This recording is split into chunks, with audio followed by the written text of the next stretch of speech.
Hey, happy Tuesday morning. I'm Victoria Waco, your resident pageant girl and huge pro wrestling fan.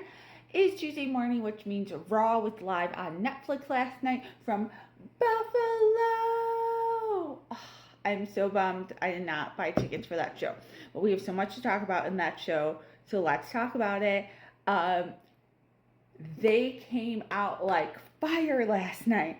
That CM Punk promo, y'all, like, CM Punk knows what he's doing better than, like, he's just the top of the top of the top when it comes to promos. But I mean, he called out The Rock, he called out Cena, and, like, and then right before he calls out Seth, that little dig about, like, Becky Lynch, come get your husband. I was like, oh, oh. And the fight that ensued was next level. It looked like there were some potatoes in there, quite honestly, because it looked like they were going at it. It was amazing. It was so awesome. They fought everywhere. It was like the pull aparts were fabulous. Even like it was just next level perfection. We also did get a Hurricane Helms sighting, which I always love when we see him come out as one of the managers, one of the producers or agents. I forget his official title, but you know who I mean. And I don't know. I just always gotta be like, there's a hurricane coming. If you watched wrestling back in the day, you'll know. Sorry, showing my dorkness. Anyways, it was fabulous. It was the perfect way to start that show. It was a perfect way to start the final countdown to Mania. It is very clear we're going to get a CM Punk. I just feel like we're going to get a Seth Rollins CM Punk match at WrestleMania, but maybe not, because then they announced they're doing a cage match next week. So I don't know if that will escalate. It has to be escalating it. But I'm shocked they went to a cage match so quickly. But we'll see. I'm like, listen, did not have John Cena turning heel on my bingo card for this year, so I'm going to let creative just like roll a little bit right now and just let them do their thing.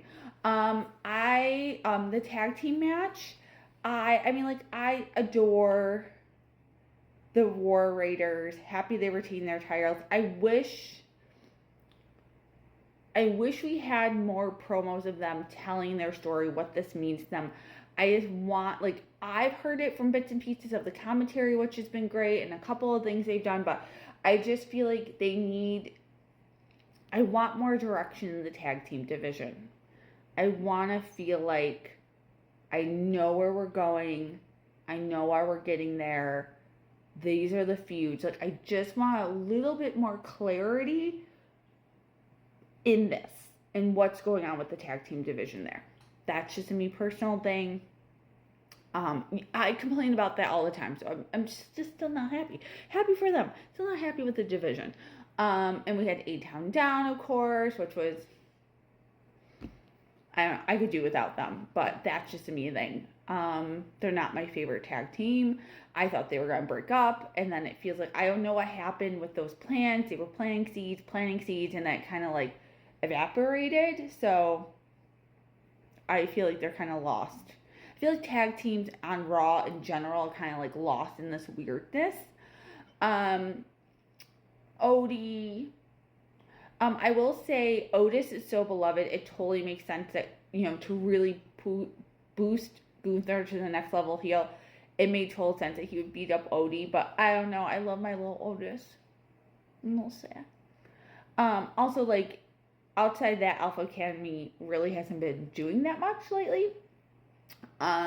Love the Jay run-in and the Jay backstage stuff too. I think they're really starting to form the story behind that match at WrestleMania, and Jay being the underdog, Jay being the person everyone says can't do it, and him proving everyone wrong. I kind of like that. I'm digging that. I dug the backstage promo with him and how it kind of explained it. I know I'm bouncing around a lot, but we have to get to the big thing that happened at the end of the show. I could have done without the Women's Intercontinental match. Nothing against them in the match. I just felt like I'm not like, same thing with the United States Championship. I would say Chelsea Green just being like elevating herself and using that title, like taking the thing she was given and using it to the best of her ability. I don't feel the same way with the Intercontinental Women's Championship. I feel like we're kind of just like, we need her to elevate that title to something of importance, and we haven't gotten that yet. And I think because she hasn't been on the mic at all, quite honestly. All right, tag team we talked about, I'm looking at my notes, we talked about Lyra. I mean, even the stuff with Finn wasn't my favorite. I liked the interspersing of like telling the storylines through clips throughout the show. And like really, you know, obviously they kept going back to the heel Cena turn. You know, I love like probably the greatest heel turn of all time. Maybe, I mean, people did remind me, and thank you, that while the next night, the Monday after WrestleMania, and you know the subsequent weeks, the Stone Cold Steve Austin heel turn did not go as planned. People did not want it. They didn't want to boo him. I said that, but like the actual night of was an oh my goodness moment, and I will agree with that. So I think what we need out of the Cena heel turn, if they've learned from what happened with Stone Cold, is that they have to really come in hot Friday night with this and just get people behind it. And I think that will be easy. I mean, like, he made children cry. Okay? Like, and they're pushing that, even the WWE, like, kids crying into their father's lap. How he could do this. How could he do this? Like, they are really painting the picture of the stakes of this heel turn to a level where I think it's going to work. All right, let's talk about the main event, because quite honestly, I'm still processing what happened.